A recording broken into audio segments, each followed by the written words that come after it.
So welcome back guys, and just before we start our lower bracket finals, I just want to say there is a reason we want people to compete. There's people we want to show up on the local scene, and this is for the local scene.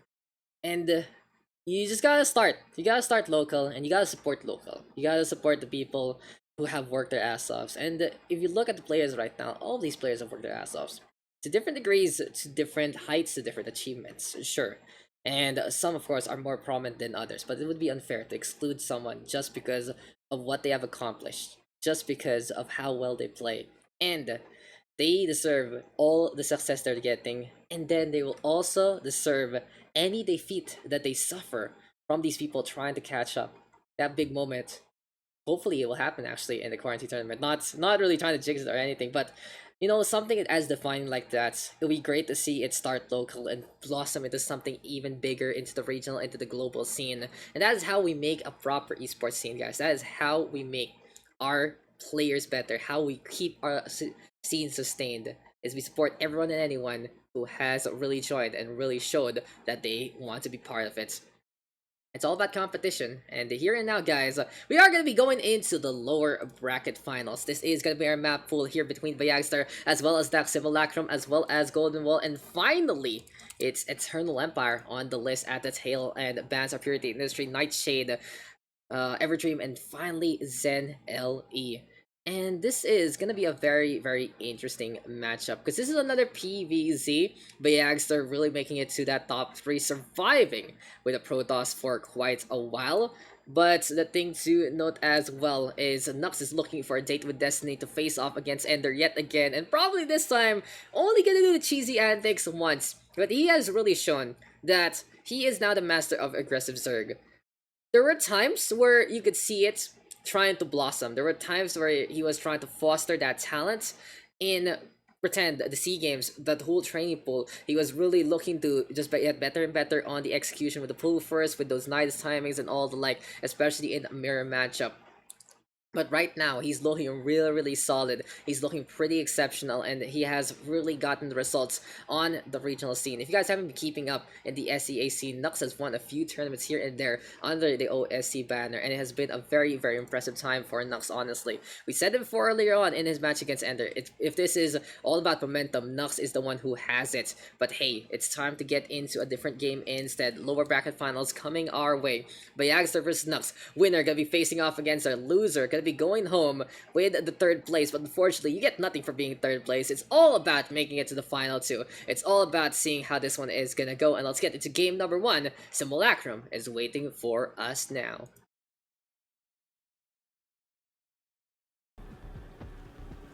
So welcome back, ladies and gentlemen, and here we are in our best of 3 in the lower bracket of finals. Quarantine tournament number 2, brought to you by AKG Games as well as SCPH. You can support AKG Games and all their projects at the Facebook and Instagram page at akggames.ph. SCPH, of course, you can check out their page at facebook.com/phstarcraft or facebook.com/groups/starcraftph. You can also use the commands down below to help you out in the chat to get you the links, and all you gotta do is click. All you gotta do is click. But here and now, we are going to be seeing Simulacrum and introducing our players. On the bottom right side, it's going to be the red Zerg of Nuks, Mr. Aggressor himself, and his opponents on the top left. It's the blue Protoss of bayagster, and we are rushing because there is a blob here and now very close to the base of Nuks. It is these 2 Protoss gateways coming our way, and Zealots gonna be probably warped in from this proxy gateways. But hey, StarCraft, very interesting. All about fun, all about enjoying things, and I'm just looking to see how this one is gonna go, because we have seen bayagster do this before against Ender, but he used it as a wall. This time he's like, I'm gonna go one step further. He literally journeys to the other side and goes where Nuks is. And did you just see that? I think for a little second there, Nuks wanted to attack move onto where his 3rd base should be, but he saw the probe and now it's gonna give chase, and here comes the Zealots, surprise! Wake up time, Nuks! Here come the Zealots right here, right now. Pull in behind, immediately going for the Spine Crawler. But Nuks will have to buy some time. He has to find a way to make those outs back on nuts. And as soon as the spine crawler is spotted, it's bayagster deciding, I'm gonna go for your natural instead. For Nuks though, the Zerglings are brought back into the fold, the Queen trying to transition back into that second base creep. It's all about movement speed right now, and bayagster is just running away with it. Looking to go for the zone, looking to use those blades, those bodies to be as hefty as possible. But in the meantime, bayagster did not seal himself out actually. He does set things up with his ramp open, and he has a forge! He has a forge, guys. bayagster has a forge, very early. And where are they? Where are my cannons? Oh, it's cannon onto the main base. Okay, never mind. Never mind. I thought this was gonna be a proxy gateway transition into cannon rush, but then I would say, you know, it'll be too late because the creep is already there. But hey, going for the forge into the cannon all the way there, I don't think it's a bad idea actually. He is gonna go for early tech as well. It's 150 mils. Do not waste though that he could have gone for 2 more zealots so if he would commit on this.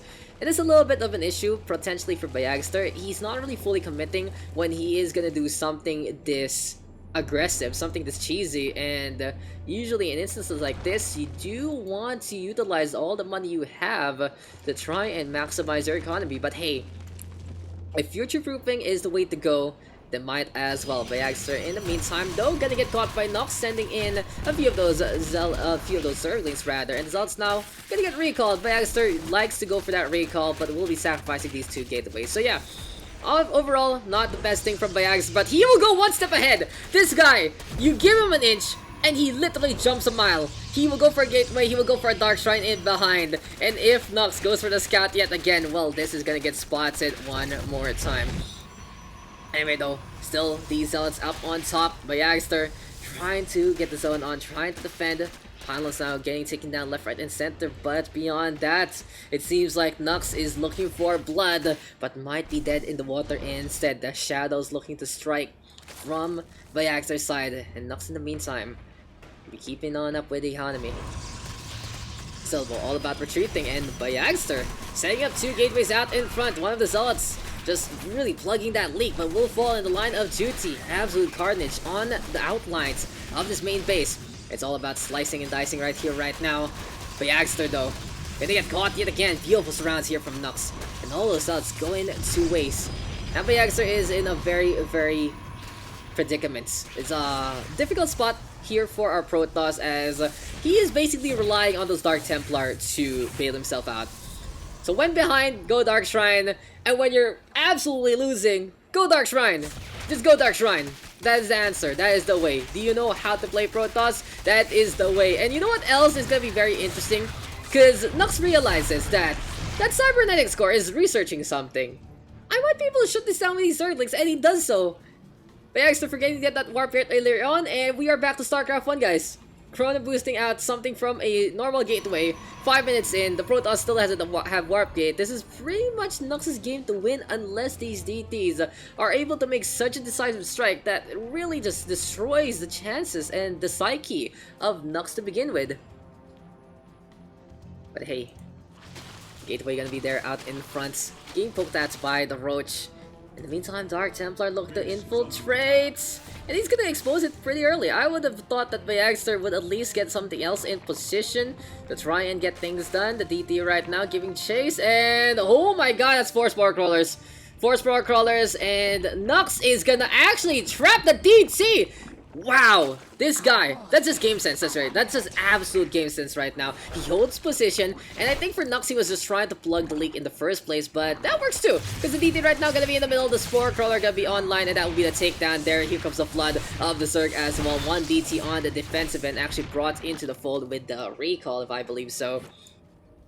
And in the meantime, bayagster is not giving up, because he has another base on the top right. Sneaky peeky, this bayagster really is, and honestly, he is bringing a very different flavor here in the Masters bracket. You can see that bayagster does have that skill level to really fight with the best of the best, but his mind is absolutely amazing. For better or for worse, he's giving us these kinds of games, he's giving us such entertainment. And in this instance, it's only now I think that Nuks is actually taking the lead on the worker count yet again because of that DT strike. But hey, the Zerg gonna go for the Pukas, get these scouts, and it is gonna be time for our reckoning. Highly unfortunate here from bayagster. He's trying to build things up yet again. And Resonating Glaives! A good idea, but where are the other gateways to get those adepts? Unfortunately, not gonna be here anytime soon. Chrono Boost is there already. Artosis Pylon is gonna get spotted. Can the DT come on out in time? Gonna be very, very close. And bayagster will be able to get the sight on out, but it's still not gonna happen here. Because Nuks is gonna be repositioning to try and go for the assault. Overseer is in sight.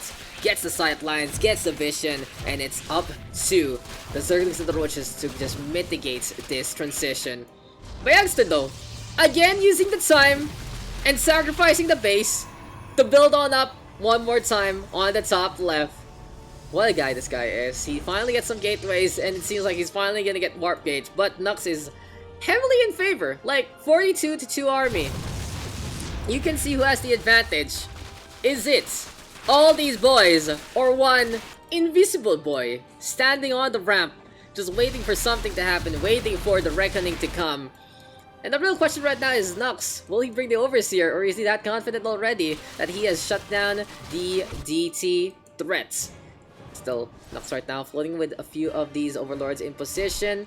And it's time to go for a potential snipe. Creep though will be spread. And the Overseer right now will see that Dark Templar really just bully this poor Roach trying to walk on the way. Doesn't happen though. Now this is a sight to behold. We got a lot of gateways. We got adepts coming with Resonating Glaives. Now first things first, this will really surprise Nuks that when did you have time to actually get those glaives in the first place? But gets a good surround there. The Dark Templar will go down. More and more of these adepts coming our way. And now in the instance, looking for the shots, looking for the hits. We'll see if the Resonating Glaives can really get damage done, but of course the Roaches will have a little bit of the advantage there. Fully cannons right now, trying to get some extra DPS though, but GG is called. Nuks with the victory, and that was a game where you play the Benny Hill music, you know, the chase music, and you can really just play this whole game and fast forward. If anyone wants to do that, you can make content like that. Just zoom in on a probe or two and cue the Benny Hill music.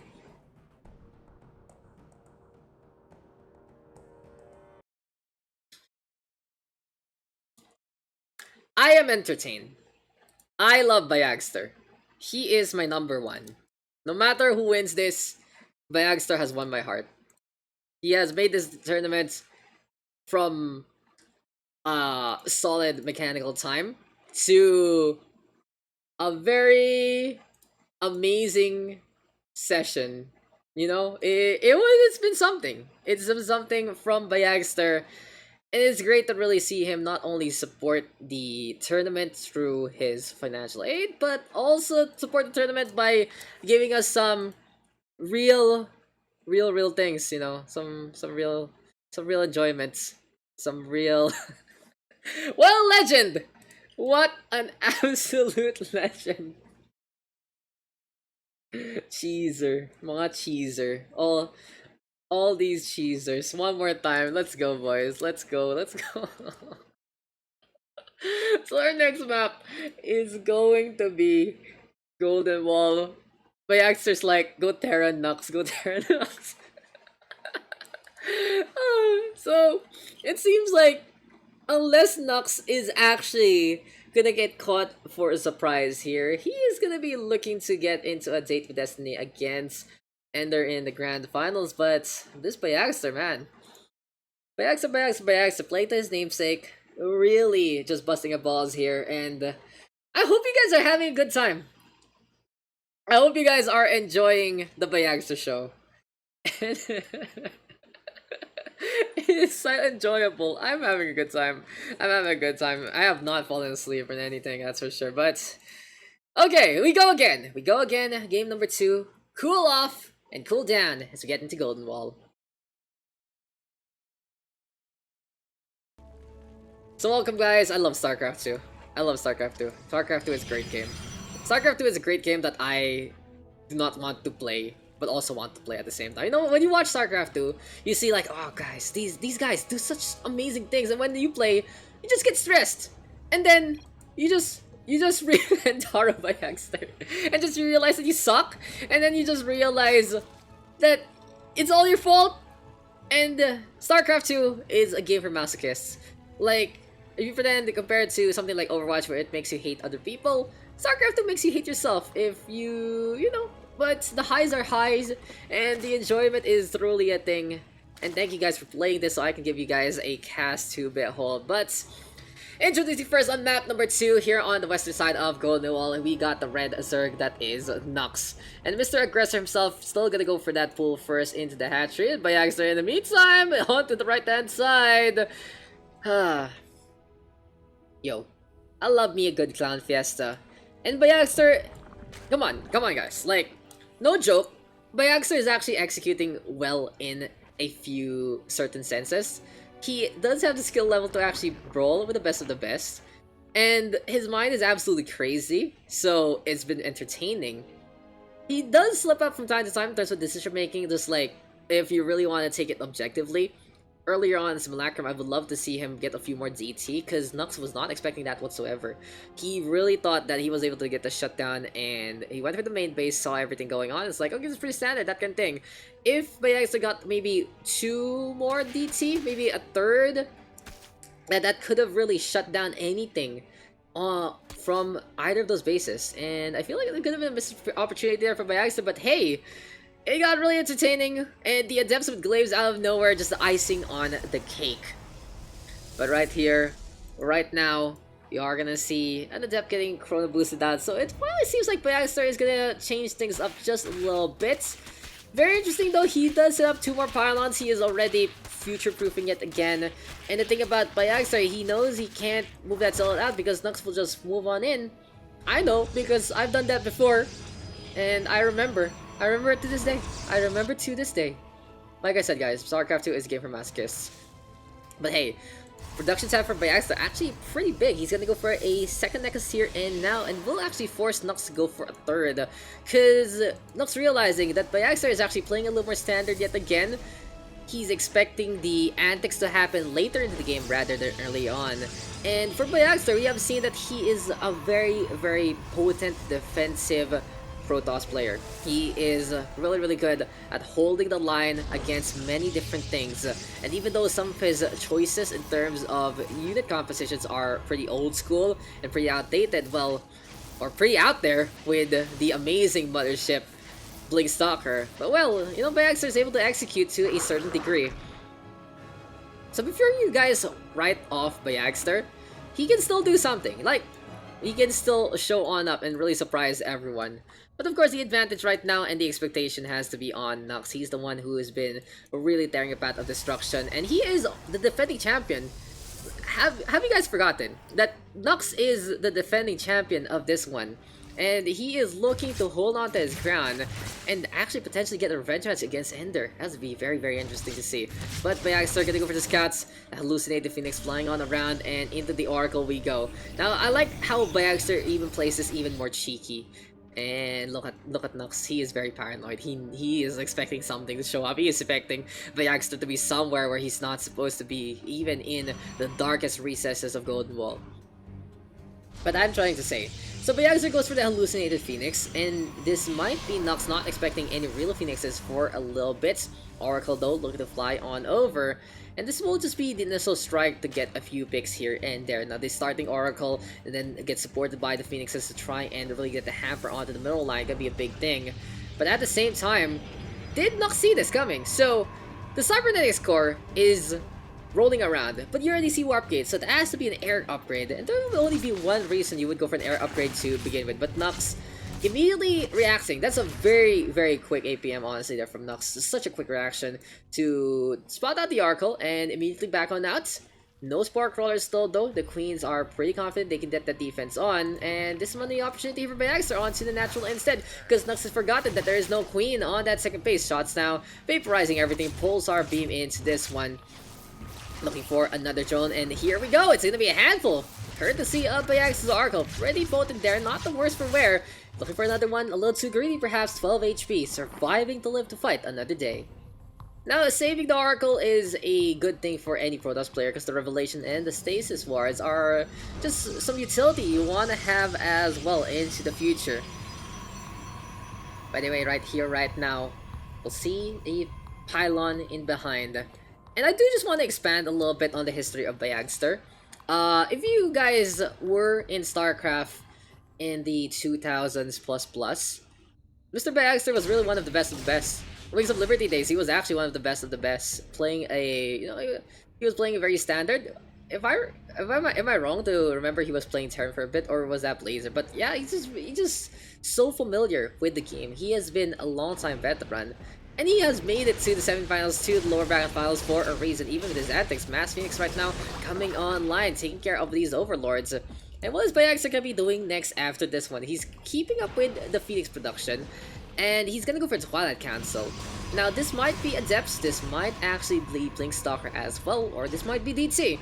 But Nuks does get to land a Changeling into the brunt of things. And in the meantime, he does have a Zergling in position, but here comes the Flyers now trying to go for a lift on over. And that poor Queen, minding her own business, will get taken down here. And now Hydralisk, though, in response, still getting lifted up. And this is just so pesky by Yaxter, bullying Nuks as much as possible, lifting all these queens up and throwing them down to the ground. Gravity kills, and apparently these Graviton beams are able to get the damage done as well. Triple lift right now, not the maximum DPS, and Spore Crawler are gonna be allowed to get in position. Now, you don't really want to let everyone go for the disable because you're not gonna have the DPS department there, and Bayagster gonna lose one Phoenix, but that is a big snipe of a number of queens that Nuks will have to rebuild to try and mitigate the damage next time. Anyway though, onto the golden base we got, and Bayagster has turned over to a new leaf. He went for Mass Phoenix, and oh my god, it is Mass Adepts as well. Does get spotted out though by Nuks, but this is a pretty meta composition to go on. Interesting enough though that Bayagster is still not going for the attack as of yet, or getting those Adepts in position, but it seems like he's waiting for his upgrade to be ready to go. Now with the Hydras into the play, this might actually be a good time here for the Adepts to get takedowns there, but Bayagster, oh no, sending in those two Phoenixes, and they will just die in a hail of spines.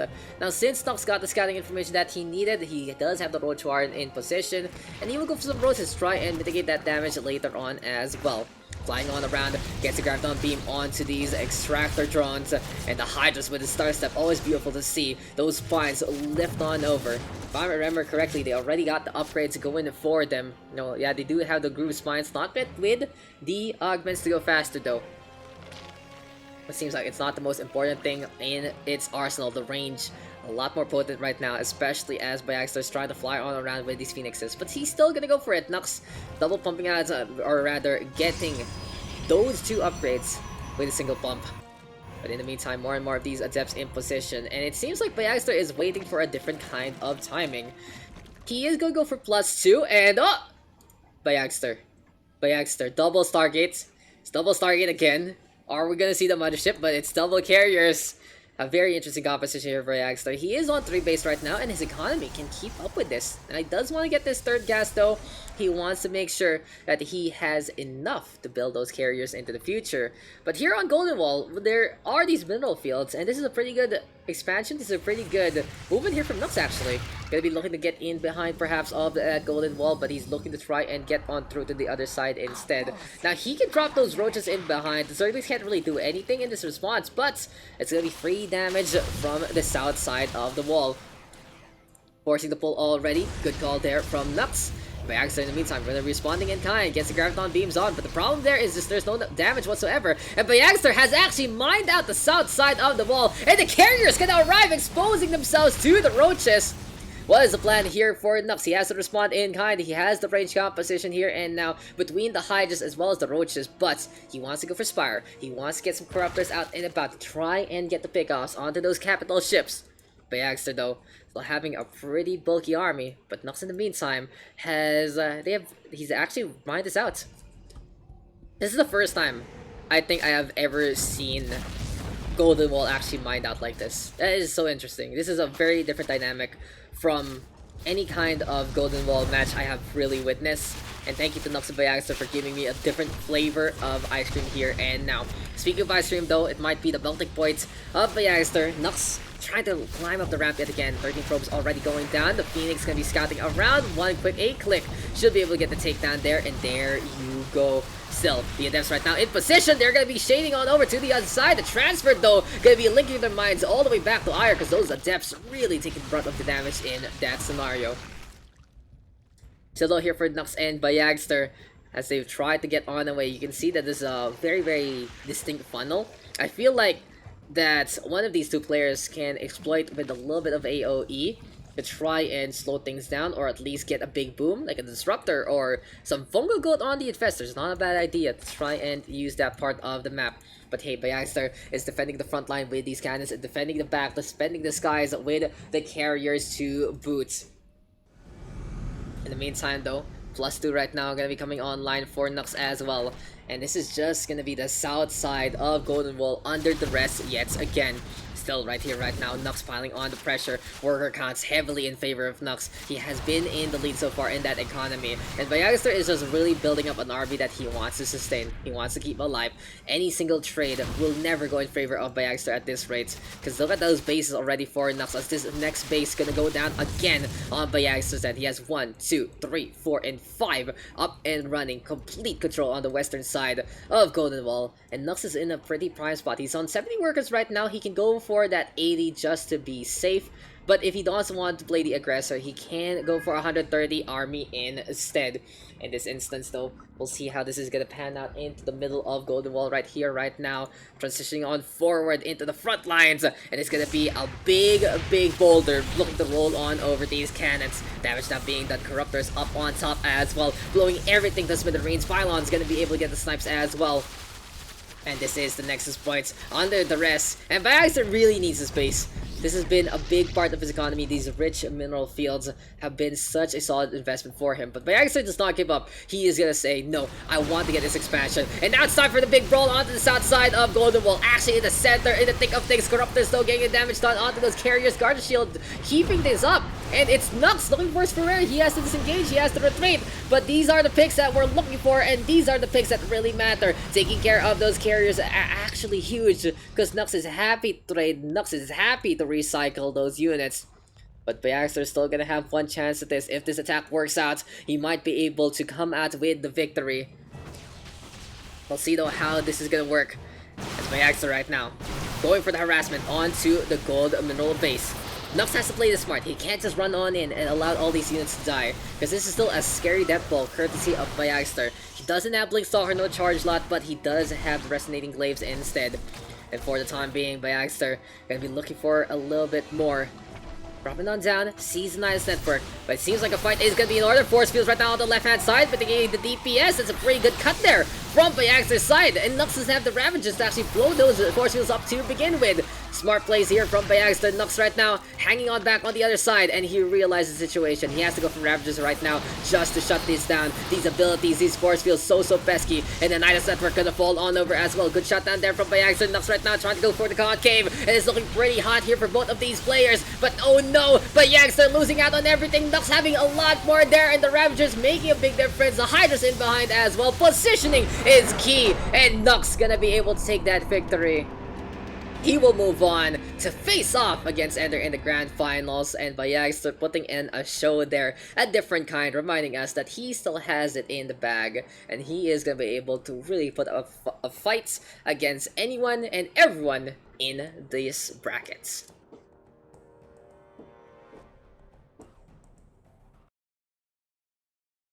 And there you go, guys, a victory. My name is Nuks, and he will take that one 2-0.